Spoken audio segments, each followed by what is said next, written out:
Hello, कैसे हैं बच्चों? नमस्कार। बढ़िया। और अभी तक की पढ़ाई कैसी चल रही है? बढ़िया चल रही है।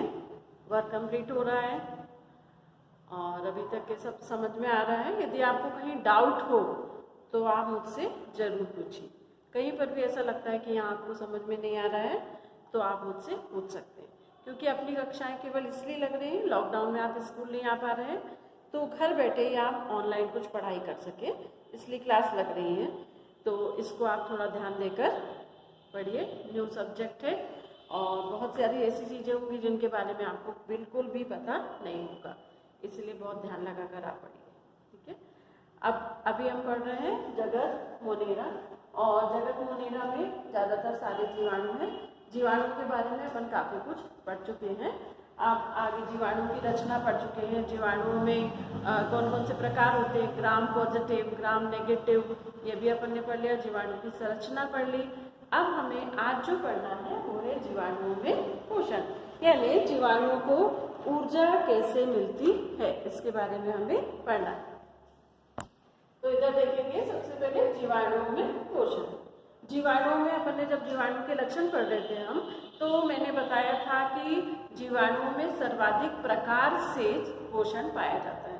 संसार में जितने भी जीव हैं, और 1.7 to 1.8 मिलियन जीव हैं सजीव, उनमें से जीवाणु ऐसे हैं जिनमें सबसे अधिक मात्रा में इनका पोषण इनमें पाया जाता है। तो जो जीवाणुओं में पोषण है वो कौन कौन से टाइप से होता है, ये अपन आज देखेंगे। तो जीवाणुओं में जो पोषण है ये दो प्रकार से होता है, इधर देखेंगे, स्वकोशीय और परकोशीय। स्वकोशीय आप अच्छे से जानते हैं। स्वकोशीय हम उन्हें कहते हैं जो अपना भोजन स्वयं बनाते हैं। स्व मतलब खुद, पोषी यानी पोषण करने वाला। अपना पोषण खुद करने वाले को हम स्वपोषी कहते हैं। तो कुछ जीवाणु स्वपोषण करते हैं और वो स्वपोषण भी कई तरह से होता है। आप बचपन से पढ़ते आ रहे हैं, जिनको आप अपने आसपास देखते हैं। स्वपोषी कौन है? हरे पौधे, है ना। हरे पौधे क्लोरोफिल की उपस्थिति में अकार्बनिक पदार्थ जैसे कार्बन डाइऑक्साइड और पानी की सहायता से अपना भोजन बनाते हैं, ना। तो उन्हें हम कहते हैं स्वपोषी। आज हम पढ़ने जा रहे हैं स्वपोषी जीवाणु, कि वो कैसे अपना पोषण प्राप्त करते हैं। अब इनमें तो क्लोरोफिल होता नहीं है, तो क्लोरोफिल के स्थान पर क्या होता है, और आप देखेंगे बहुत ही विशेष प्रकार का इनमें स्वपोषण पाया जाता है। सामने देखेंगे स्वपोषी में एक है प्रकाश संश्लेषी। कौन सा है? प्रकाश संश्लेषी। अब प्रकाश संश्लेषी का मतलब होता है, देखिए अलग अलग शब्दों को अपन देखें। प्रकाश की उपस्थिति में संश्लेषण। संश्लेषण करना मतलब बनाना। क्या बनाना? भोजन। तो ऐसे जीवाणु जो प्रकाश की उपस्थिति में अपना भोजन बनाते हैं उन्हें कहते हैं प्रकाश संश्लेषी जीवाणु। और जो जिनको प्रकाश से कोई मतलब नहीं है, वो अपने आसपास उपस्थित पदार्थों से, रासायनिक पदार्थों से अपना भोजन प्राप्त करते हैं, ऊर्जा प्राप्त करते हैं, उसे हम क्या कहते हैं? रसायन संश्लेषी। एक्चुअली भोजन प्राप्त करने का मीनिंग क्या है? क्या प्राप्त करना? ऊर्जा प्राप्त करना। किसी भी तरह से हमें ऊर्जा प्राप्त करनी है, तो ऊर्जा प्राप्त करने के लिए वो प्रकाश संश्लेषी प्रकाश की उपस्थिति में कुछ पदार्थों को जोड़कर उनसे ऊर्जा प्राप्त करते हैं। और जो रसायन संश्लेषी हैं, ये रासायनिक पदार्थों को तोड़कर या जोड़कर उनसे अपनी ऊर्जा प्राप्त करते हैं। अब अपन देखते हैं प्रकाश संश्लेषी। तो प्रकाश संश्लेषी के जो जीवाणु है ये दो प्रकार के होते हैं, अकार्बनिक और कार्बनिक। अकार्बनिक में एक ये प्रकाश संश्लेषी और ये रसायन संश्लेषी। तो पहले अपन देखते हैं प्रकाश संश्लेषी। अकार्बनिक और कार्बनिक जीवाणु, ऐसे जीवाणु जो अकार्बनिक पदार्थों से अपना भोजन बनाते हैं उन्हें कहते हैं अकार्बनिक प्रकाश संश्लेषी जीवाणु। और ऐसे जीवाणु जो कार्बनिक पदार्थों से अपनी ऊर्जा प्राप्त करते हैं उन्हें कहते हैं कार्बनिक प्रकाश संश्लेषी जीवाणु। पहले हम देखते हैं अकार्बनिक प्रकाश संश्लेषी जीवाणुओं के बारे में। तो इनमें भी दो प्रकार हैं अलग अलग, हरे गंधक जीवाणु और बैंगनी गंधक जीवाणु। अकार्बनिक जीवाणु में जो है हरे गंधक जीवाणु। अब देखिए दोनों में शब्द आ रहा है, हरे गंधक जीवाणु और बैंगनी गंधक जीवाणु। इनका ऐसा क्यों किया, कलर से इसको सिमिलर किया जा रहा है। तो जो हरे गंधक जीवाणु है उनमें पाया जाता है बैक्टीरियोविरिडिन नामक पदार्थ। बैक्टीरियोविरिडिन नामक पदार्थ पाया जाता है, जिसके कारण उनका कलर हरा होता है। और जो बैंगनी गंधक जीवाणु है इनमें पाया जाता है बैक्टीरियोक्लोरोफिल। फिर से सुन लीजिए, बैंगनी गंधक जीवाणु में बैक्टीरियोविरिडिन पाया जाता है और हरे गंधक जीवाणु में बैक्टीरियोक्लोरोफिल पाया जाता है। दोनों का ही काम सल्फर से संबंधित है, इसीलिए दोनों में है, एक हरे गंधक जीवाणु और एक बैंगनी गंधक जीवाणु। जो हरे गंधक जीवाणु है ये बैक्टीरियोविरिडिन की उपस्थिति में पानी में उपस्थित हाइड्रोजन सल्फाइड गैस से अपनी ऊर्जा प्राप्त करते हैं। ये हाइड्रोजन सल्फाइड गैस की कार्बन डाइऑक्साइड से क्रिया कराते हैं। कार्बन डाइऑक्साइड प्लस H2S इनकी क्रिया होती है किसमें, हरे गंधक जीवाणु में, और उनसे क्रिया करने के बाद ये बनाते हैं कार्बोहाइड्रेट का निर्माण करते हैं, जो इनको ऊर्जा प्रदान करता है। किसमें, हरे गंधक जीवाणु में। अब जो बैंगनी गंधक जीवाणु है ये H2S का उपयोग नहीं करते, ये उपयोग करते हैं सोडियम थायोसल्फेट का। इसका उपयोग करते हैं सोडियम थायोसल्फेट के साथ में क्रिया कराते हैं। तो किसकी क्रिया कराते हैं, ये कार्बन डाइऑक्साइड प्लस वाटर, इसके द्वारा ये ग्लूकोज का निर्माण करते हैं। दोनों में गंधक की उपस्थिति है, सोडियम थायोसल्फेट में भी गंधक उपस्थित है और इसमें भी H2S में भी गंधक उपस्थित है, इसीलिए इनका नाम पड़ा हरे गंधक जीवाणु, बैंगनी गंधक जीवाणु। अच्छे से समझ में आ गया आपको। हरे गंधक जीवाणु में बैक्टीरियोविरिडिन है, बैंगनी गंधक जीवाणु में बैक्टीरियोक्लोरोफिल है। ये डिफरेंस है दोनों में। जिसमें बैक्टीरियोविरिडिन है वो H2S का उपयोग करता है और जिसमें बैक्टीरियोक्लोरोफिल है वो सोडियम थायोसल्फेट का उपयोग करता है, और ये ग्लूकोज का कार्बोहाइड्रेट का निर्माण करके ऊर्जा प्राप्त करते हैं। अब इसी में है रसायन संश्लेषी जीवाणु। कौन से जीवाणु, रसायन संश्लेषी जीवाणु। ये जो रसायन संश्लेषी जीवाणु है उसको अपन आगे देखेंगे, उसके पहले कार्बनिक संश्लेषी जीवाणु। अब ये कार्बनिक संश्लेषी जो जीवाणु है ये क्या है, अपने आसपास में उपस्थित, जहां पर भी उपस्थित है वहां पर आसपास में यदि एसिटिक अम्ल है, एथिल अल्कोहल है, इस प्रकार के पदार्थ हैं तो उनको तोड़ते हैं, जैसे C3H7OH। इसको तोड़ेंगे और तोड़ने पर ये विभिन्न भागों में क्या होगा, ये टूटेगा, ये C2H5 CHO इनमें टूटेगा, निकलेगी ये कार्बन डाइऑक्साइड और क्या निकलेगी, इसमें से ऊर्जा, एनर्जी निकलेगी। उस ऊर्जा का उपयोग ये अपने कार्यों के लिए करते हैं। तो रसायन संश्लेषी कैसे जीवाणु है, जो अपने आसपास में उपस्थित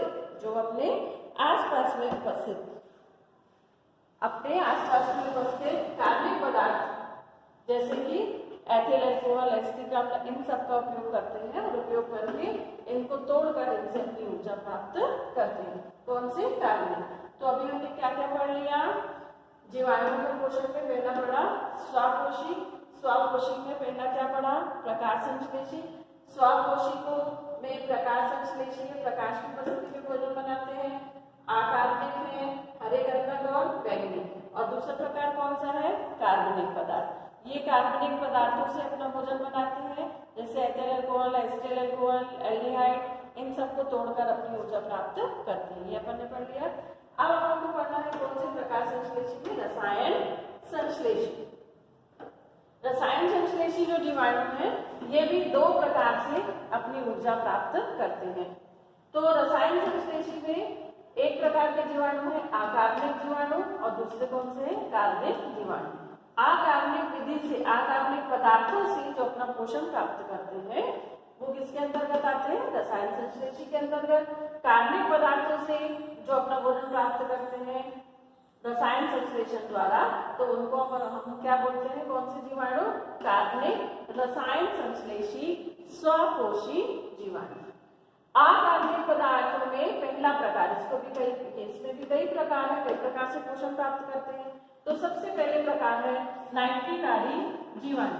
ये नाइट्रिकारी जीवाणु क्या करते हैं, अमोनिया को, वातावरण में उपस्थित जो अमोनिया है, वातावरण में अमोनिया कहाँ से आती है, वातावरण में अमोनिया आती है जितने भी आसपास जीव, कोई पत्तियां हैं, छोटे मोटे कीड़े मकोड़े हैं, ये जब मरते हैं या फिर मनुष्यों का मलमूत्र, जीव जंतुओं का मलमूत्र वातावरण में यहाँ वहाँ पड़ा रहता है, तो उनके अपघटन से अमोनिया निकलती है और उस अमोनिया का उपयोग, उस अमोनिया से ये नाइट्रोजन के ऑक्साइड बनाते हैं। जब अमोनिया विघटित होती है, उसके बॉन्ड टूटते हैं, नाइट्रोजन और हाइड्रोजन के बीच 3 बॉन्ड होते हैं, वो टूटते हैं, तो उससे ऊर्जा निकलती है जिसका उपयोग ये अपने कार्यों के लिए करते हैं। इसका एग्जाम्पल है नाइट्रोबैक्टर। कौन सा जीवाणु, नाइट्रोबैक्टर। क्या करता है ये, अमोनिया को तोड़कर नाइट्रोजन के ऑक्साइड में बदलता है और उससे ऊर्जा प्राप्त करता है। अगला जो जीवाणु है ये है कौन सा जीवाणु, गंधक जीवाणु। ये गंधक जीवाणु क्या करता है, आसपास में उपस्थित हाइड्रोजन सल्फाइड गैस, आसपास में उपस्थित हाइड्रोजन जो सल्फाइड गैस है उसको सल्फ्यूरिक अम्ल में बदलता है और इस क्रिया के दौरान जो ऊर्जा निकलती है उसका उपयोग अपने कार्यों के लिए करता है। इसका एग्जाम्पल है थायोबैसिलस डीनाइट्रिफिकेंस। इसका एग्जाम्पल है थायोबैसिलस डीनाइट्रिफिकेंस। अब इसके बाद अगला जो अकार्बनिक जीवाणु है वो है आयरन जीवाणु। कौन सा जीवाणु है, आयरन जीवाणु है। ये क्या करता है, ये फेरस को फेरिक में बदलता है। इसके आसपास जो भी फेरस वाले यौगिक होते हैं, आप जानते हैं ना, फेरस मतलब जिसकी संयोजकता 2 होती है, जिसमें आयरन की, फेरिक मतलब जिसमें आयरन की संयोजकता जिन यौगिकों में 3 होती है। तो ये आयरन जीवाणु फेरस यौगिकों को फेरिक में बदलता है और उससे प्राप्त ऊर्जा का उपयोग अपने कार्यों के लिए करता है। इसका एग्जाम्पल है फेरोबैसिलस। इसका एग्जाम्पल है फेरोबैसिलस। अब अगला जो जीवाणु है जो अकार्बनिक रसायन संश्लेषी है वो है हाइड्रोजन जीवाणु। कौन सा जीवाणु है, हाइड्रोजन जीवाणु। ये हाइड्रोजन जीवाणु क्या करता है, ये हाइड्रोजन जीवाणु हाइड्रोजन की ऑक्सीजन से क्रिया कराता है, हाइड्रोजन की ऑक्सीजन से क्रिया कराता है। H2 plus half O2 is equal to H2। यह क्रिया कराने के दौरान ऊर्जा निकलती है, उस ऊर्जा का उपयोग ये अपने कार्यों के लिए करता है। हाइड्रोजिनोमोनास। इसका एग्जाम्पल हाइड्रोजिनोमोनास। एक बार फिर मैं रिपीट कर रही हूँ। पोषण में स्वपोषी को प्रकाश संश्लेषित और रसायन संश्लेषित। प्रकाश संश्लेषी पढ़ लिया हमने, अब हम पढ़ रहे हैं रसायन संश्लेषी। रसायन संश्लेषी में भी 2 प्रकार हैं, अकार्बनिक और कार्बनिक। अकार्बनिक में 4 प्रकार है। नाइट्रिकारी जीवाणु, इसका एग्जाम्पल है नाइट्रोबैक्टर। ये क्या करते हैं, ये अमोनिया को उसके तोड़कर नाइट्रोजन के यौगिकों में बदलते हैं, प्राप्त ऊर्जा का उपयोग करते हैं। दूसरा प्रकार है गंधक जीवाणु।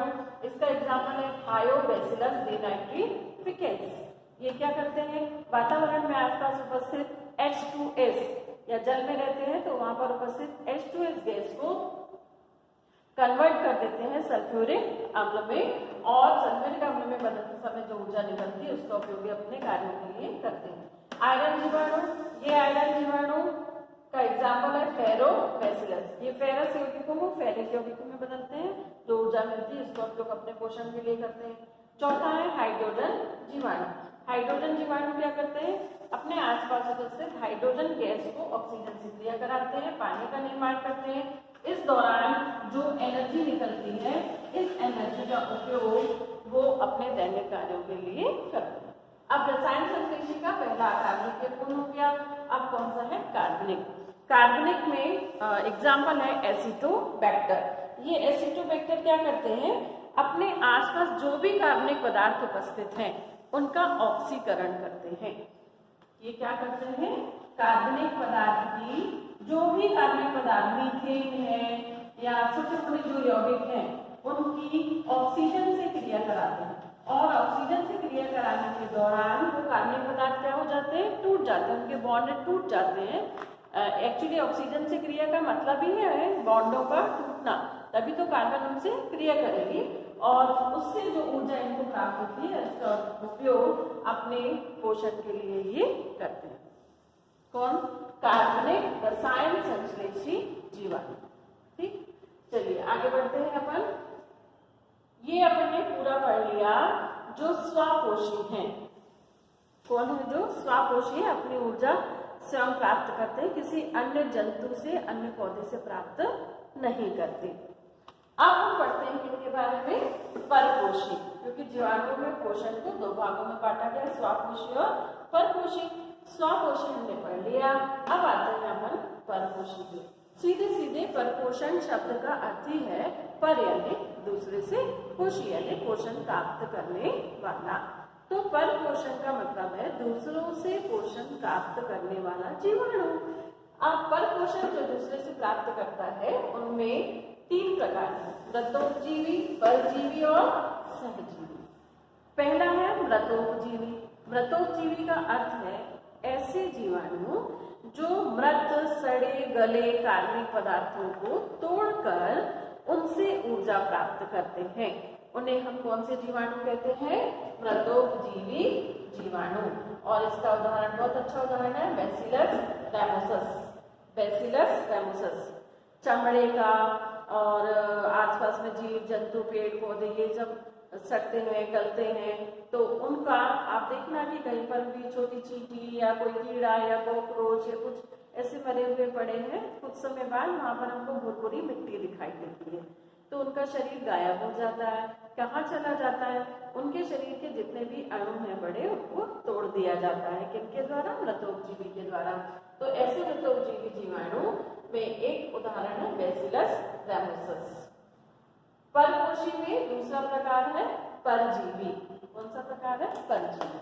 परजीवी का सीधा सीधा मतलब है कि जो दूसरे जंतुओं या पौधों के शरीर पर रहते हैं और उनसे अपना पोषण प्राप्त करते हैं। सीधे सीधे इनके नाम से ही हमें अर्थ मिल जाता है। परजीवी जो दूसरों से पोषण प्राप्त करते हैं उसमें दो प्रकार होते हैं। एक कुछ जीवाणु जो होते हैं जो शरीर के ऊपर चिपक कर रहते हैं, कुछ जीवाणु शरीर के अंदर रहते हैं। इसमें से कुछ जीवाणु लाभदायक होते हैं और कुछ हानिकारक होते हैं। परजीवी में दो प्रकार है, अंदर रहते हैं या बाहर रहते हैं। शरीर के अंदर रहते हैं मतलब अंतः जीवाणु, और जो बाहर रहते हैं मतलब बाह्य जीवाणु। तो अंतर जीवाणु में एक कुछ है, जैसे जितने भी चौपाए हैं जो शाकाहारी हैं, जैसे गाय है, बकरी है, इनमें 4 अमाशय होते हैं। उन 4 अमाशय में जो प्रथम अमाशय होता है उसमें जीवाणु पाए जाते हैं जो सेल्यूलोज का पाचन करते हैं।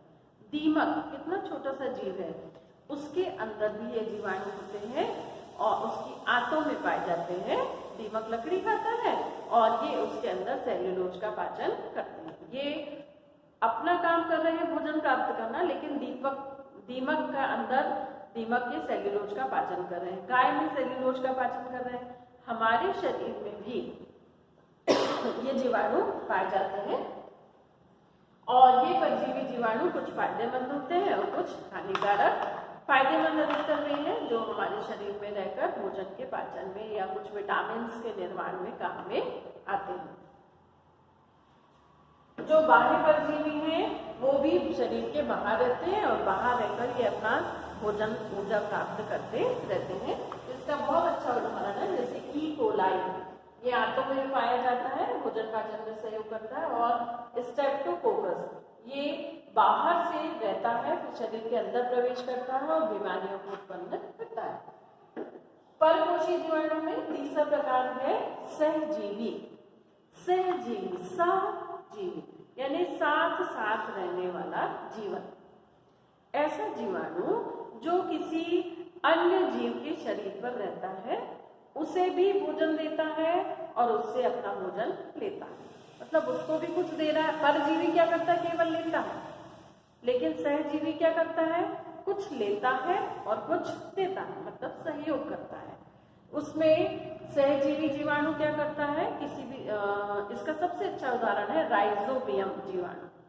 ये राइजोबियम जीवाणु वे जितने भी दलहनी पौधे होते हैं, दलहनी पौधे उनकी जड़ों में पाया जाता है और उनकी जड़ों में छोटी छोटी गांठें होती हैं, उन गांठों में ये पाया जाता है। यदि आप मेथी वगैरह बाजार से लाते हैं तो उनमें आप देखेंगे कि इनमें इनकी जड़ों में छोटी छोटी गांठें होती हैं और उन गांठों में, ये जड़ों में, यहाँ पर आप देखेंगे इन जड़ों में यहाँ पर छोटी छोटी ऐसे गांठें दिखाई देती हैं। कभी कभी हम मेथी खरीद कर लाते हैं ठंडों में तो उसमें छोटी छोटी गांठें होती हैं।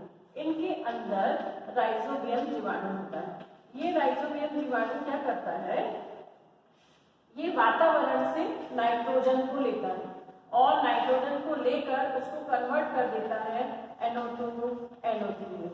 ये NO2 NO3 यहाँ पर उपस्थित मिट्टी में जो मिनरल्स होते हैं उनके साथ मिलकर उनके नाइट्रेट्स बनाते हैं और वो नाइट्रेट फिर जड़ों द्वारा अवशोषित कर लिए जाते हैं। ये जड़ों से होते हुए नाइट्रेट्स नाइट्रोजन के यौगिक पौधों में ऊपर पहुंचते हैं तने में और यहाँ पर जाकर पत्तियों द्वारा प्रोटीन का निर्माण करते हैं।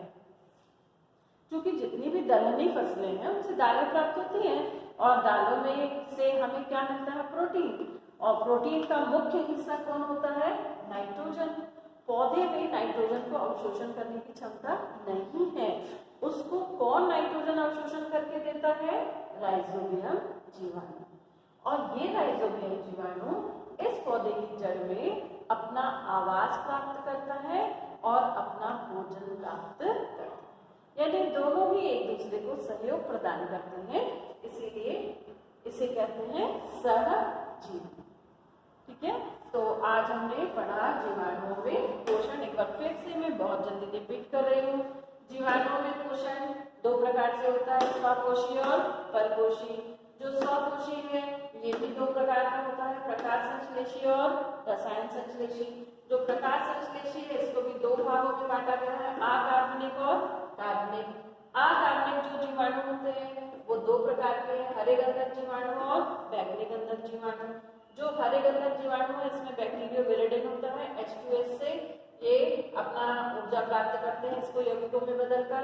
बैगनी गंधक जीवाणु में बैक्टीरियोक्लोरोफिल होता है, ये सोडियम थायोसल्फेट से यौगिक बनाते हैं और अपनी ऊर्जा प्राप्त करते हैं। कार्बनिक संश्लेषी जीवाणु ये प्रकाश की उपस्थिति में क्या करते हैं, ये भी प्रकाश की उपस्थिति में, ये भी प्रकाश की उपस्थिति में, ये प्रकाश की उपस्थिति में अपने आसपास उपस्थित एथिल अल्कोहल, मेथिल अल्कोहल या एसिटाल्डिहाइड, एसिटिक अम्ल उनको तोड़कर अपनी ऊर्जा प्राप्त करते हैं। दूसरा प्रकार है स्वकोषी का रसायन संश्लेषण। ये रसायन की उपस्थिति में करते हैं। रसायन संश्लेषी भी दो प्रकार के होते हैं, अकार्बनिक और कार्बनिक। अकार्बनिक में भी चार प्रकार हैं, नाइट्रिक वाले गंधक जीवाणु, आयरन जीवाणु और हाइड्रोजन जीवाणु। नाइट्रिक वाले जीवाणु नाइट्रोबैक्टर है, अमोनिया से नाइट्रेट का निर्माण करके ऊर्जा प्राप्त करते हैं। गंधक जीवाणु का एग्जाम्पल है थायोबैसिलस डिनाइट्रिफिकेंस। ये सल्फर को और हाइड्रोजन सल्फाइड को उसके अम्ल में बदलता है, ऊर्जा प्राप्त करता है। आयरन जीवाणु एग्जाम्पल है बैसिलस, ये फेरस यौगिकों को फेरिक यौगिकों में बदलकर ऊर्जा प्राप्त करता है। चौथा है हाइड्रोजन जीवाणु, ये क्या करता है, हाइड्रोजन के ऑक्सीजन से क्रिया कराकर एनर्जी प्राप्त करता है, ऊर्जा प्राप्त करता है। और रसायन संश्लेषण का दूसरा प्रकार है कार्बनिक जीवाणु। ये कार्बनिक जीवाणु में एग्जाम्पल है एस्टोबैक्टर। ये कार्बनिक पदार्थ का ऑक्सीकरण कराते हैं और ऑक्सीकरण कराने के बाद इनसे ऊर्जा प्राप्त करते हैं। ठीक,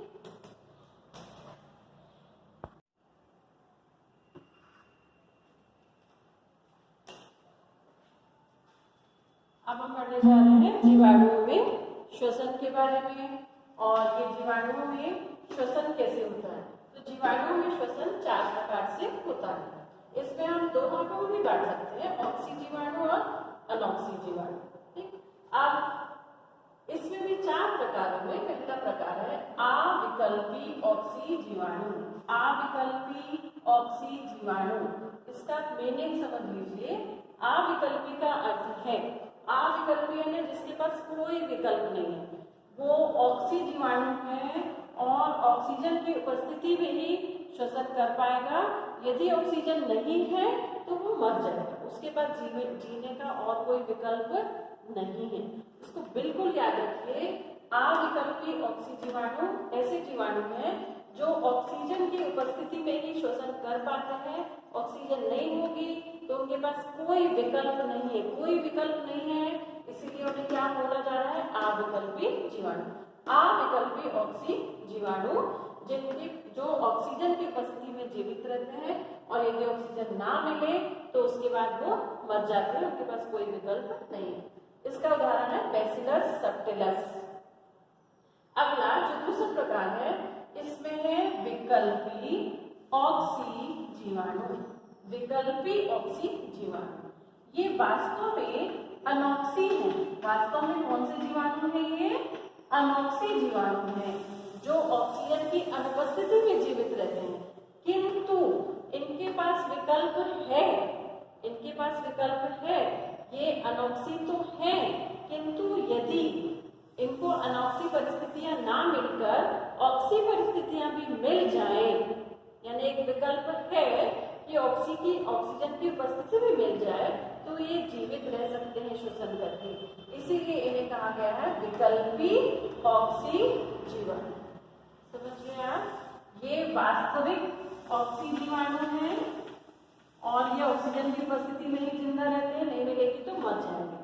लेकिन ये जो विकल्पी ऑक्सीजीवाणु है ये वास्तव में अनॉक्सी जीवाणु है और इनको यदि बिना ऑक्सीजन वाली परिस्थितियां नहीं मिल रही, ऑक्सीजन वाली मिल रही है, तो भी इनके पास एक विकल्प है कि ये ऑक्सीजन की उपस्थिति में भी श्वसन करके जीवित रह पाते हैं। इसीलिए क्या कहा जाता है? इनके पास विकल्प है, विकल्पी ऑक्सीजीवाणु। समझ में आ गया आपको? ये वास्तविक ऑक्सीजीवाणु है, ये वास्तव में अनॉक्सी थे, किंतु इनके पास विकल्प था कि यदि अनॉक्सी परिस्थितियां ना मिले, ऑक्सीजन भी मिल जाए तो ये जीवित रह पाए। अब तीसरा है अविकल्पी अनॉक्सी जीवाणु। अविकल्पी अनॉक्सी जीवाणु यानी ये वास्तव में कौन से जीवाणु है? अनॉक्सी। ये कीचड़ में, दलदल में, नम स्थान जो बंद स्थान होते हैं वहां पर पाए जाते हैं जहां ऑक्सीजन नहीं होती है, और यदि इनको ऑक्सीजन मिलेगी तो ये मर जाएंगे क्योंकि इनके पास और कोई विकल्प नहीं है। इसका नाम क्या है? अविकल्पी अनॉक्सी जीवाणु। ये वास्तविक रूप से अनॉक्सी जीवाणु है। यदि इन्हें ऑक्सीजन की परिस्थितियां मिलेंगी तो इनके पास जीने का विकल्प नहीं है, इसीलिए इन्हें कहा जाता है अविकल्पी अनॉक्सी जीवाणु। इसका उदाहरण है क्लॉस्ट्रिडियम बॉटुलिनियम। क्लॉस्ट्रिडियम बॉटुलिनियम ये जीवाणु कौन से जीवाणु है? ये वास्तविक अनॉक्सी जीवाणु है और यदि इनको ऑक्सीजन मिलेगी तो ये मर जाएंगे, अनॉक्सी परिस्थितियों में ही जीवित रह सकते हैं। चौथा प्रकार है विकल्पी अनॉक्सी जीवाणु। ये वास्तव में ये अनॉक्सी जीवाणु नहीं है, ये वास्तव में कौन से जीवाणु है? ऑक्सी जीवाणु है। ये कौन से जीवाणु है? ऑक्सी जीवाणु है और ये इनके पास विकल्प है, ये ऑक्सी जीवाणु है, किंतु यदि इनको ऑक्सीजन नहीं मिलती है तो ये इनके पास एक विकल्प है कि ये क्या कर सकते हैं? अनॉक्सी परिस्थिति में भी जिंदा रह सकते हैं, यानी श्वसन कर सकते हैं। वास्तविक रूप से ये कौन से जीवाणु है? ऑक्सी। किंतु यदि ऐसी परिस्थिति आ जाए कि इनको ऑक्सीजन ना मिले तो इनके पास एक विकल्प है कि वो अनॉक्सी परिस्थितियों में भी जीवित रह सकते हैं, इसीलिए इन्हें कहा जाता है विकल्पी अनॉक्सी जीवाणु। और इसका उदाहरण है क्लॉस्ट्रिडियम टेटेनी। क्लॉस्ट्रिडियम टेटेनी टिटनस रोग उत्पन्न करता है। अब आते हैं अपन, एक टॉपिक हो गया हमारा जीवाणुओं में जनन। जीवाणु में जनन कितने प्रकार से होता है? जीवाणु में जनन 3 प्रकार से होता है। पहला वर्दी जनन, दूसरा अलैंगिक जनन और तीसरा लैंगिक जनन। जो वर्दी जनन है ये इसके अंगों के द्वारा ही होता है। कैसे होता है? देखिए,